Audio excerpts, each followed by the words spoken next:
नमस्कार, रामकृष्ण हरी. आज आपण श्री गुरुचरित्रातील अध्याय 50वा बघणार आहोत. त्याआधी तुम्ही ह्या चॅनलवरती नवीन असाल तर ह्या चॅनलला सपोर्ट करण्यासाठी नक्की सबस्क्राईब करा. तसेच बेल आयकॉनवरती क्लिक करा जेणेकरून तुम्हाला नोटिफिकेशन मिळवण्यास मदत मिळेल. तसेच लाईक करा, शेअर करा आणि कमेंट करायला विसरू नका. अध्याय 50वा. पूर्वजन्मातील रजकाची कथा. ओम श्री गणेशाय नमः. श्री सरस्वत्यै नमः. श्री गुरुभ्यो नमः. श्री कुलदेवतायै नमः. सिद्धयोगी नामधारकाला म्हणाले, यानंतर एक मोठी अपूर्व घटना घडली. पूर्वी तुला मी एका रजकाची कथा सांगितली होती. श्री गुरूंनी त्यांच्या श्रीपाद श्रीवल्लभ अवतारात कुरवपूर येथे एका रजकाला तू पुढच्या जन्मी बैदूर नगरात यवन राजा म्हणून जन्म घेशील आणि मी यतिरूपाने तुला भेटेन असा वर दिला होता. ही कथा तुला चांगली आठवत असेल. त्यानुसार तो रजक यवन धर्मात जन्मास आला व बेदरचा राजा झाला. तो सर्व प्रकारच्या ऐश्वर्याचा व लौकिक सुखाचा उपभोग घेत बेदरला राज्य करीत होता. तो हीन जातीत जन्मास आला तरी पूर्वजन्मातील पुण्याईने व संस्कारामुळे तो मोठा पुण्यशील, सुसंस्कृत, उदार अंतकरणाचा होता. तो सर्व धर्म समान मानित असे. सर्वांना उदार हस्ते दानधर्म करीत असे. तथापि पूर्व संस्कारांमुळे त्याचे ब्राह्मणावर विशेष प्रेम होते. त्याच्या राज्यात अनेक मठ मंदिरे होती. पण तो यवन असूनही कुणाला कसलाही त्रास देत नसे. उलट मठ मंदिराला उदार हस्ते दानधर्म करीत असे. त्यामुळे त्याचे पुरोहित त्याला समजावीत, आपण यवन आहोत, आपला धर्म वेगळा, हिंदूंचा वेगळा, आपण त्यांच्या देव ब्राह्मणांची निंदा केली पाहिजे. तुम्ही मात्र त्यांची सेवा करीत आहात. यामुळे मोठा दोष निर्माण होतो. आपण आपल्या जाती धर्माप्रमाणेच वागले पाहिजे. त्यामुळेच पुण्यप्राप्ती होते. ते ब्राह्मण महामूर्ख आहेत. ते दगडधोंड्यांची देव म्हणून पूजा करतात. ते वृक्ष, पाषाण, लाकडांनाही देव समजतात. ते लोक गाय, अग्नी, सूर्य, तीर्थ, नदी इत्यादींना देवदेवता समजतात व त्यांची पूजा करतात. ते मंदबुद्धीचे ब्राह्मण निराकार परमेश्वराला साकार मानतात. अशांची जर यवनांनी सेवा केली तर त्यांचा अधपात होतो. यवन पुरोहित असे बोलू लागला असता त्या यवन राजाला अतिशय राग आला. तो त्या यवन पुरोहिताला म्हणाला, अहो, तुम्हीच उपदेश करता की परमेश्वर अनुरेणू तृण काष्टात आहे. परमेश्वर सर्वेश्वर असून तो सर्वत्र आहे. मी सुद्धा तेच मानतो. सर्व सृष्टी त्या परमेश्वरानेच निर्माण केली आहे. सर्व प्राणी पृथ्वी, आप, तेज, वायू व आकाश या पंचमहाभूतातून निर्माण झाले आहे. सर्वांची पृथ्वी एकच आहे. कुंभार मातीपासून वेगवेगळी गाडगी, मटकी तयार करतो, पण त्यात माती एकच असते. गायी वेगवेगळ्या रंगाच्या असल्या तरी त्या सर्वांच्या दुधाचा रंग एकच, पांढराच असतो. त्याप्रमाणे देह वेगवेगळे असले तरी सर्वांच्या ठाई परमात्मा हा एकच असतो. पृथ्वीवर मानव जाती वेगवेगळ्या असल्या तरी सर्वांचा परमेश्वर एकच आहे. नाना देही देव एक विराजे हे सर्व सामान्य तत्व आहे. आपलेच मत खरे आहे असे मानून इतरांची निंदा कशासाठी करायची? म्हणून शहाण्याने कोणत्याही धर्मपंथाची निंदा स्तुती करू नये. प्रत्येक जण आपापल्या चालीरीतीप्रमाणे वागत असतो. म्हणून आम्ही म्हणतो तेच खरे, इतरांची चूक असे मानू नये. असे बोलून राजाने यवन पुरोहितांचा युक्तिवाद खोडून काढला. पुढे काही दिवसांनी त्या यवन राजाच्या मांडीवर गळूसारखा एक फोड आला.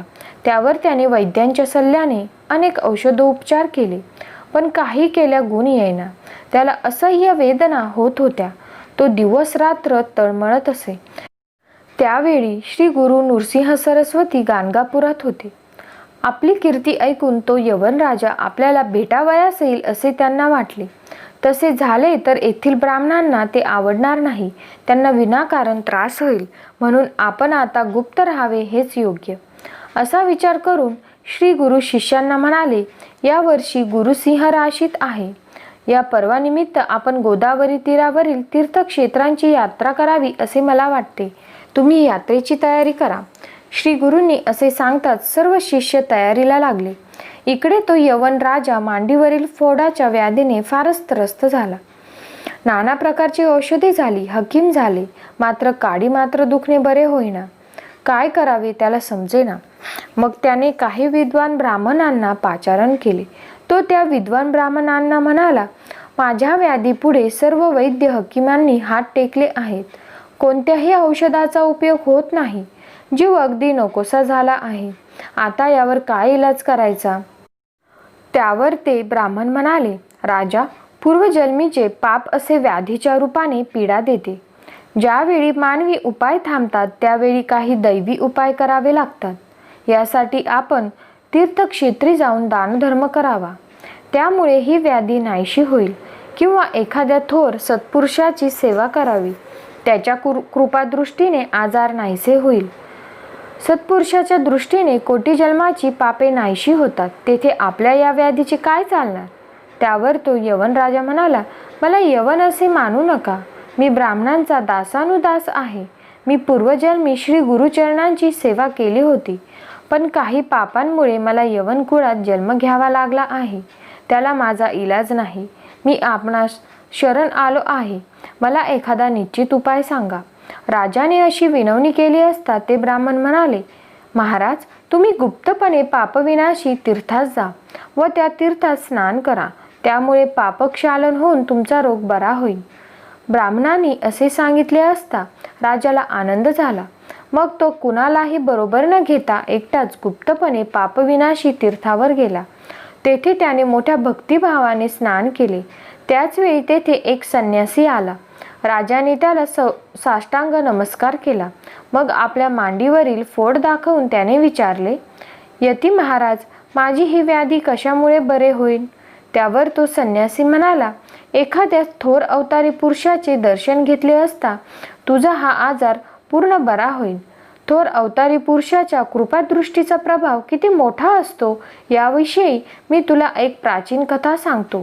ती ऐकलीस की तुझी खात्री पटेल. असे बोलून त्या संन्याशाने कथा सांगण्यास सुरुवात केली. पूर्वी अवंत नगरीत एक ब्राह्मण राहत होता. तो नुसता नावाचाच ब्राह्मण. अत्यंत दुराचारी होता.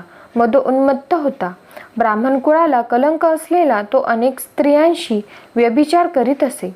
तो स्नान, संध्या, पूजापाठ इत्यादी जो ब्राह्मणांचा आचारधर्म त्याचा पूर्ण त्याग करून पिंगला नावाच्या एका वेश्येच्या घरी राहत असे. तिच्याकडे भोजन करीत असे. एकदा तो त्या वेश्येच्या घरी असताना ऋषभ नावाचा एक महायोगी तेथे आला. त्याला पाहताच त्या ब्राह्मणाने व पिंगलेने त्या महायोग्याला साष्टांग नमस्कार घालून त्याला सन्मानपूर्वक घरात आणले व त्याची मोठ्या भक्तिभावाने यथासांग पूजा केली. त्याचे चरणतीर्थ घेतले. त्याला उत्तम भोजन दिले व पलंगावर झोपवले. त्याचे पाय चेपले. त्याला गाढ झोप लागली. ती दोघे रात्रभर त्या योगेश्वराची सेवा करीत राहिले. त्यांच्या सेवेने प्रसन्न झालेला तो वृषभ योगेश्वर सकाळी जागा झाला. त्या दोघांना आशीर्वाद देऊन निघून गेला. कालांतराने त्या दुराचारी ब्राह्मणाला व पिंगला वेश्येला वार्धक्याने मृत्यू आला. त्या वृषभ योग्याची मनोभावे सेवा केल्यामुळे तो ब्राह्मण दशार्ण राजा वज्रबाहू व त्याची सुमती नावाची पत्नी यांच्या पोटी जन्मास आला. सुमती गर्भवती असताना तिच्या सवतीने मत्सरापोटी तिला विष घातले. त्या विषाने ती मेली नाही, पण तिच्या सर्वांगाला फोड झाले. तशा स्थितीत ती प्रसूत झाली. विषामुळे नवजात बाळाच्या अंगावरही फोड उठले. त्या मायलेकरांचे अतिशय हाल होत होते. त्यांना वेदना होत होत्या. त्यांचे हाल पाहून राजाला मोठी काळजी वाटू लागली. त्याने पुत्र जन्माचा उत्सव केला नाही. त्याने मोठमोठ्या वैद्यांना पाचारण करून राणीवर व राजपुत्रावर औषधोपचार केले व कशाचाही उपयोग झाला नाही. ती मायलेकरे असह्य वेदनांनी ओरडत होती. राजाला त्या दोघांचे हाल पाहावेनात. त्या फोडांनी त्या दोघांची शरीरे नासून किळसवाणी झाली. शेवटी राजाने मन कठोर करून त्या दोघांचा त्याग करण्याचा निर्णय घेतला. त्याने काही कोड्यांना बोलावून सांगितले, या दोघा मायलेकरांना निर्मनुष्य अशा अरण्यात नेऊन सोडून या. राजाचा हा निर्णय ऐकून राजवाड्यातील सर्व स्त्री पुरुषांना अतिशय दुःख झाले. ते राजाला शिव्या शाप देऊ लागले. त्याला पापी दुराचारी म्हणू लागले. राजाच्या आज्ञेनुसार कोळ्यांनी राणीला व राजपुत्राला रथात बसवून निर्मनुष्य अशा अरण्यात नेऊन सोडले. बिचारी सुमती आधीच शरीरावर फोडांनी त्रस्त झालेली, त्यातच पतीने त्याग केलेला, यामुळे ती आक्रोश करत होती. आपल्या व्याधीग्रस्त मुलाला कडेवर घेऊन रानावनात भटकू लागली. अन्न पाण्याविना तिचे फार हाल होत होते. त्या घोर अरण्यात भटकत असता तिला काही गुराखी दिसले. ती त्यांच्याजवळ पाणी मागू लागली. तेव्हा ती गुराखी तिला म्हणाले, तू अशीच पुढे जा, तेथे तुला एक मंदिर दिसेल, तेथे तुझी खाण्यापिण्याची राहण्याची सोय होईल, असे त्या गुराख्याने सांगितले असता सुमती मुलाला घेऊन पुढे जाऊ लागली. वाटेत तिला एक गाव लागले. त्या गावातील लोक तिला सुखी समाधानी वाटले. ते पाहून तिला खूप बरे वाटले. तिने त्या गावातील स्त्रियांकडे जाऊन या गावाचा राजा कोण आहे असे विचारले असता त्या स्त्रिया म्हणाल्या, पद्माकर नावाचा वैश्य या गावाचा मुख्य आहे. तो मोठा विद्वान, परोपकारी, धर्मशील श्रीमंत आहे. तू त्याला भेट, त्याला आपली परिस्थिती सांग, तो तुला नक्की आश्रय देईल. त्या स्त्रिया असे सांगत होत्या. त्याचवेळी पद्माकाराची दासी योगायोगाने तेथे आली. त्या मायलेकरांची दयनीय अवस्था पाहून त्या दासीला त्यांची दया आली. ती त्या दोघांना घेऊन पद्माकाराच्या घरी गेली. त्या पद्माकर वैश्याने त्या दोघांना आपल्या घरी आश्रय दिला. त्यांच्या अन्न वस्त्रांची, राहण्याची व्यवस्था केली. त्या पद्माकर वैश्याकडे राहत असताना एके दिवशी त्या राजपुत्राला म्हणजे सुमतीच्या मुलाला मृत्यू आला. आपला एकुलता एक पुत्र मरण पावला म्हणून सुमती दुःखाने जमिनीवर गडाबडा लोळत आक्रोश करू लागली. राजवाड्यातील स्त्रियांनी तिचे परोपरीने सांत्वन करण्याचा प्रयत्न केला, पण सुमतीचा शोक काही केल्या थांबेना. त्याच वेळी दोघांचे पूर्वजन्मातील पुण्यकर्म लक्षात घेऊन महायोगी ऋषभ तेथे प्रकट झाला. त्याला पाहताच पद्माकर वैश्याने त्या योगीशाला साष्टांग नमस्कार करून त्यांची यथासांग पूजा केली. त्यावेळी त्या योगीशाने विचारले, घरात कोण बरे रडत आहे, काय झाले आहे? पद्माकाराने त्या मायलेकरांची हकीकत सांगितली. ती ऐकताच त्या महायोगी ऋषभाला त्या मायलेकरांची दया आली. मग तो सुमतीजवळ जाऊन तिला समजावीत म्हणाला, तू विनाकारण का बरे शोक करतेस? या जगात कोण जन्मास आला आणि कोण मेला, सांग बरे. या जगात चिरंजीव कोण आहे? तो जन्मास येतो, त्याला एक ना एक दिवस मृत्यू येतोच. हे जग क्षणभंगूर आहे. देह हा नाशिवंत आहे. गंगेच्या पाण्यावरील फेस किंवा पाण्यातील बुडबुडा त्याप्रमाणे हे जग क्षणिक आहे. म्हणून शहाण्या मनुष्याने जन्ममृत्यूबद्दल आनंद किंवा दुःख करू नये. मातेच्या उदरात जेव्हा गर्भ निर्माण होतो तेव्हा त्याचा मृत्यूही ठरलेला असतो. कोणी तरुणपणी मरतो तर कोणी वृद्धपणी. प्रारब्धानुसार सर्व काही घडत असते. आई वडील, पुत्र इत्यादी नाती गोती मायेपोटी निर्माण झालेली असतात. ब्रह्मदेवाने लिहिलेली ललाट रेषा कधीही बदलत नाही. मला सांग, गतजन्मी तू कोणाची पत्नी होतीस? कोणाची तू माता होतीस? कोण तुझा पुत्र होता? सांगता येत नाही ना? मग तू विनाकारण शोक का बरं करतेस? तेव्हा शोक आवर व भगवान सदाशिवला शरण जा. त्या महायोगी ऋषभाने असे परोपरीने समजावले तरी सुमतीचे दुःख कमी झाले नाही. ती म्हणाली, योगीराज, मी या व्याधीने मरणयातना भोगत आहे. मी राज्यभ्रष्ट झाले आहे. माझ्या पतीने माझा प्राणत्याग केला आहे आणि माझा जीव की प्राण असा माझा पुत्र मरण पावला आहे. अशा परिस्थितीत मी जिवंत तरी कशी राहू?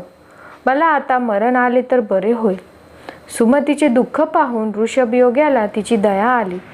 त्याने थोडे भस्म घेऊन त्या मृत बालकाला लावले व त्याच्या मुखातही घातले. त्या क्षणी तो मुलगा जिवंत झाला. ऋषभाने आणखी भस्म अभिमंत्रित करून त्या मायलेकरांच्या शरीराला लावले आणि काय आश्चर्य, दोघेही रोगमुक्त झाले. शरीराला सुवर्णकांती प्राप्त झाली. दोघांच्याही शरीरावरील फोड पूर्ण नाहीसे झाले. प्रसन्न झालेल्या त्या ऋषभयोग्याने दोघांना वर दिला, तुम्हाला कधीही वार्धक्य येणार नाही. तुम्ही सदैव तरुण राहाल. त्या योग्याने सुमतीला वर दिला, तुझा पुत्र दीर्घायुषी होईल. त्याला फार मोठी कीर्ती लाभेल. तो आपल्या पित्यापेक्षा अधिक काळ राज्य करेल.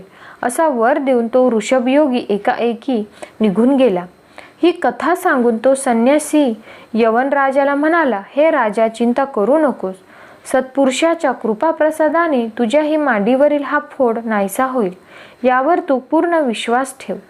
त्या संन्याशाने असे सांगितले असता यवनराजाने नमस्कार करून विचारले, ते सत्पुरुष कोठे आहेत, मला सांगा, म्हणजे मी लगेच त्यांच्याकडे जातो व त्यांच्या चरणांचे दर्शन घेतो. त्यावर तो संन्यासी म्हणाला, गाणगापुरात भीमेच्या तीरावर ते महात्मा आहेत. तू त्यांच्याकडे जा व त्यांचे दर्शन घेताच तुझी व्याधी नाहीशी होईल. हे ऐकताच तो यवनराजा श्री गुरूंच्या दर्शनाला निघाला. मजल दरमजल करीत गाणगापुरात आला. त्याने गावातील लोकांना विचारले, येथे एक थोर संन्यासी आहेत असे ऐकतो. आता ते कोठे आहेत असे त्याने विचारताच गावातले लोक घाबरले. ते आपसात म्हणाले, अहो, आता काही खरे नाही. हा यवन श्री गुरूंची चौकशी करतो आहे. आता हा काय करील सांगता येत नाही. अतिशय घाबरलेले ते लोक काहीही बोलेना. तेव्हा तो राजा रागवून म्हणाला, अरे बोला ना, मी त्यांचे दर्शन घेण्यासाठी आलो आहे. ते आता कोठे आहेत ते सांगा. मग लोक म्हणाले, श्री गुरु नित्य मध्यान्हकाळी भीमा अमरज संगमावर अनुष्ठानासाठी जातात. अनुष्ठान पूर्ण झाले की मठात परत येतात. आता ते संगमावर आहेत. हे ऐकताच यवनराजा आपला लवाजमा मागे ठेवून एकटाच मेन्यात बसून श्री गुरूंना भेटण्यासाठी संगमावर गेला. दुरूनच श्री गुरूंना पाहताच तो मेन्यातून खाली उतरला. पायी चालत चालत श्री गुरूंच्या समोर गेला व भक्तिभावाने हात जोडून उभा राहिला. श्री गुरूंनी त्याला विचारले, काय रे रजका, तुमची माझी भेट पूर्वी झाली होती. आता खूप वर्षांनी परत आला आहेस. श्री गुरु असे बोलताच त्या राजाला पूर्वजन्माची आठवण झाली. त्याने श्री गुरूंना साष्टांग नमस्कार घातला. त्यांच्या चरण पादुकांवर लोळण घेतली. त्याचे शरीर रोमांचित झाले. त्याच्या डोळ्यांवाटे आनंदाश्रू वाहू लागले. तो हात जोडून म्हणाला, स्वामी, आपण माझी उपेक्षा का बरे केलीत. मी अनाथ झालो. मी आपल्या चरणांपासून वेगळा झालो. मी मदोन्मत्त होऊन आपले चरण विसरलो. आपण जवळ होतात तेव्हा मी आपणास ओळखले नाही. आपण भक्तजनांची कधीही उपेक्षा करत नाही अशी माझी पूर्ण खात्री होती. मग आपण मला अज्ञान सागरात का बरे लोटून दिलेत. आता माझा उद्धार करा, यासाठी मी आपणास शरण आलो आहे. आता मला हा जन्म पुरे. श्री गुरु त्याला म्हणाले, मी तुझ्यावर प्रसन्न आहे. तुझ्या सर्व इच्छा वासना पूर्ण होतील. तेव्हा राजा म्हणाला, स्वामी, माझ्या मांडीवर मोठा फोड आला आहे. त्याच्या असह्य वेदना होत आहेत. आपण एकदा कृपादृष्टीने पहावे. राजाचे ते बोलणे ऐकून श्री गुरु हसून म्हणाले, अरे, तो फोड कोठे आहे, दाखव बरे. राजा पाहतो तो काय, तो असह्य वेदना देणारा फोड नाहीसा झाला होता. ते पाहून राजाला मोठे आश्चर्य वाटले. तो श्री गुरूंच्या चरणांवर मस्तक ठेवून म्हणाला, स्वामी, मला आपण रोगमुक्त केलेत. मला राजपद व सर्व ऐश्वर्य देऊन माझी गतजन्मातील इच्छा पूर्ण केलीत. ही सगळी केवळ आपली कृपा. आता आपण एकदा तरी माझ्या राजधानीत यावे अशी प्रार्थना आहे.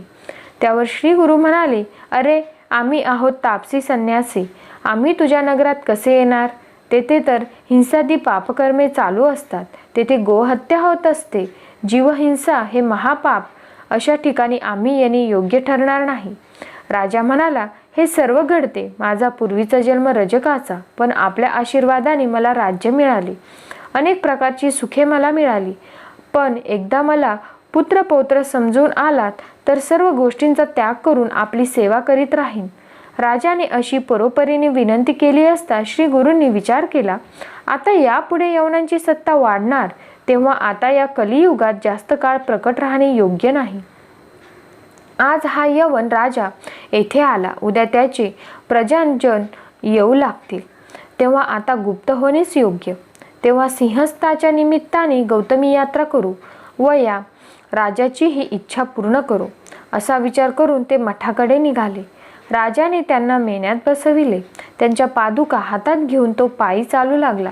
तेव्हा श्री गुरु त्याला म्हणाले, राजा, तू ब्राह्मणांची सेवा करतो आहेस असे तुझ्या लोकांनी पाहिले तर ते तुझी निंदा करतील. म्हणून तू मेन्यात बस. पण राजाने ते मानले नाही. मी आपला दासानुदास आहे असे म्हणून तो चालतच राहिला. राजाने आपल्याबरोबर आणलेले सर्व ऐश्वर्य दाखवले. श्री गुरु त्याला म्हणाले, राजा, तुझ्या या लवाजम्याबरोबर जायचे तर उशीर होईल. माझ्या नित्य अनुष्ठानात खंड पडेल. तू पुढे जा, मी तुझ्या नगरीत येईन. असे सांगताच राजा निघून गेला. मग श्री गुरु शिष्यांसह अदृश्य झाले व मनोवेगे पापविनाशी तीर्थावर आले. श्री गुरु आल्याचे समजताच सायनदेव साखरेचा पुत्र नागनाथ तेथे आला. श्री गुरु अनुष्ठानास बसले होते. नागनाथाने श्री गुरूंना आपल्या घरी नेऊन त्यांची यथासांग पूजा केली व मोठी सम आराधना केली. मग श्री गुरु त्याला म्हणाले, आता आम्हाला निरोप दे. बिदरचा यवन राजा मला पापविनाशी तीर्थावर भेटावयास येणार आहे. मी तेथे दिसलो नाही तर तो येथे येईल. तुम्हा ब्राह्मणांना त्याचा उपद्रव होईल. असे सांगून व त्याला अनेक आशीर्वाद देऊन श्री गुरु पापविनाशी तीर्थावर गेले. पूर्वी ठरल्याप्रमाणे यवन राजा तेथे आला. त्याने श्री गुरूंना पालखीत बसवून वाजत गाजत आपल्या राजधानीला नेले.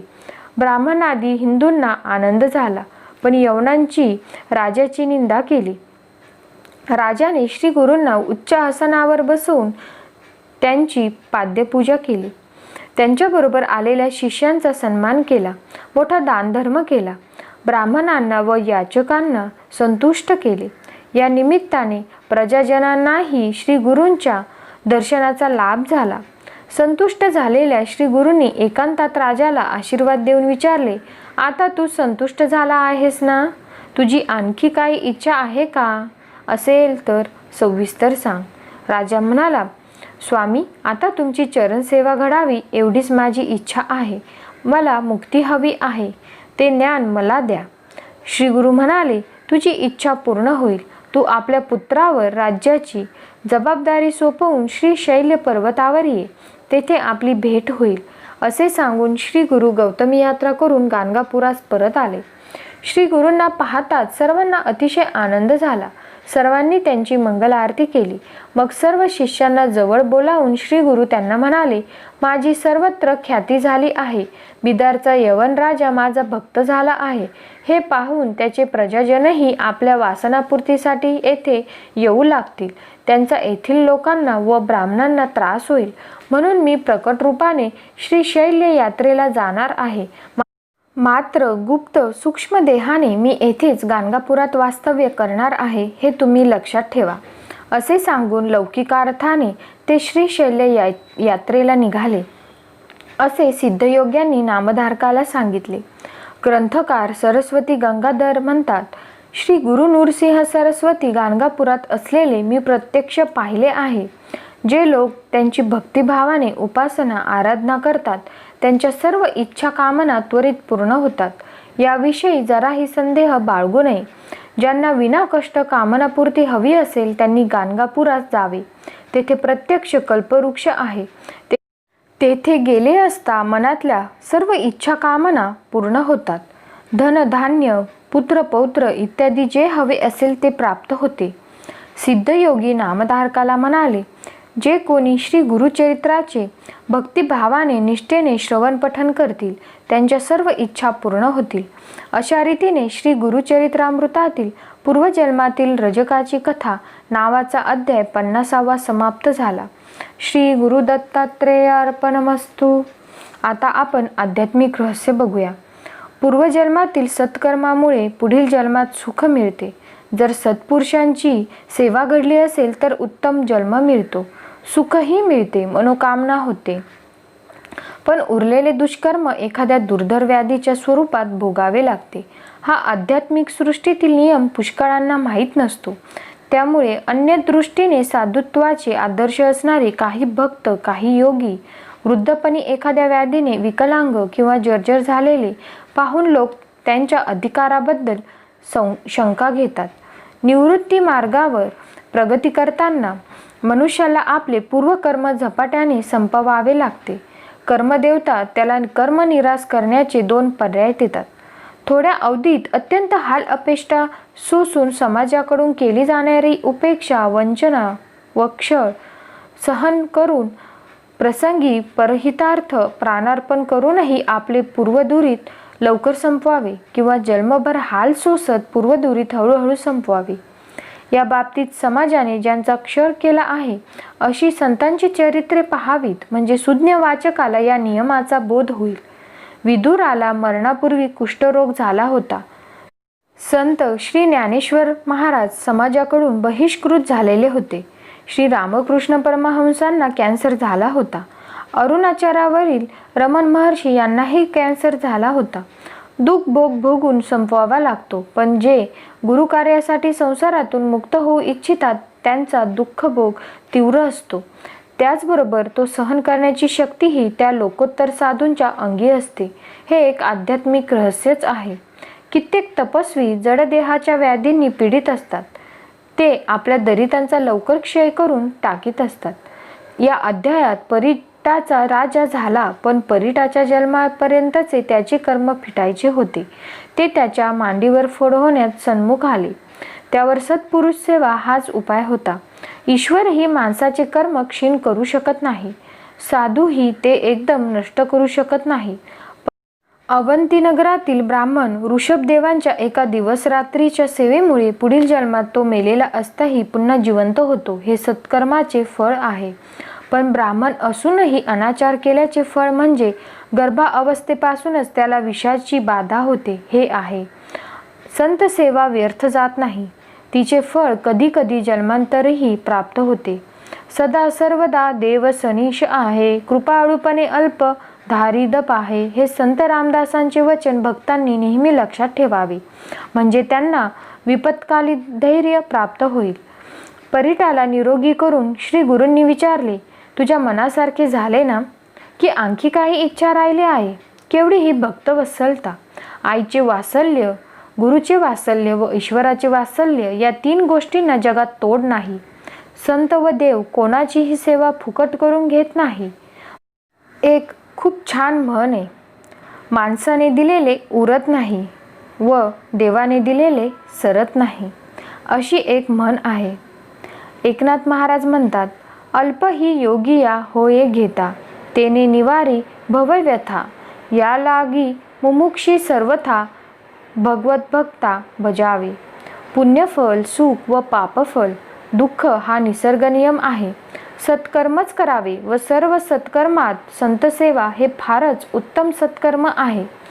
संत संगती व संत कृपा यांविषयी खाली वचने लिहिलेली आहेत ते सांगते. संत कृपा होय जयास, तेने उद्धारिला वंश, तो ईश्वराचा अंश सत्वगुणे. कोटी जन्मांची पुण्यसंपत्ती, जरी गाठी असेल आई ती. तो जोडे माझ्या संतांची संगती, सत्संगी भक्ती उल्हासे. संत संगती वेगळे जाण, तत्काळ पाववया माझे स्थान. आणिक नाहीच साधन, सत्य जाण उद्धवा. येथेच आपले आध्यात्मिक रहस्य समाप्त झालेले आहे. दिगंबरा दिगंबरा श्रीपाद वल्लभ दिगंबरा, दिगंबरा दिगंबरा श्रीपाद वल्लभ दिगंबरा, दिगंबरा दिगंबरा श्रीपाद वल्लभ दिगंबरा. धन्यवाद. रामकृष्ण हरी. श्री गुरुदेव दत्त.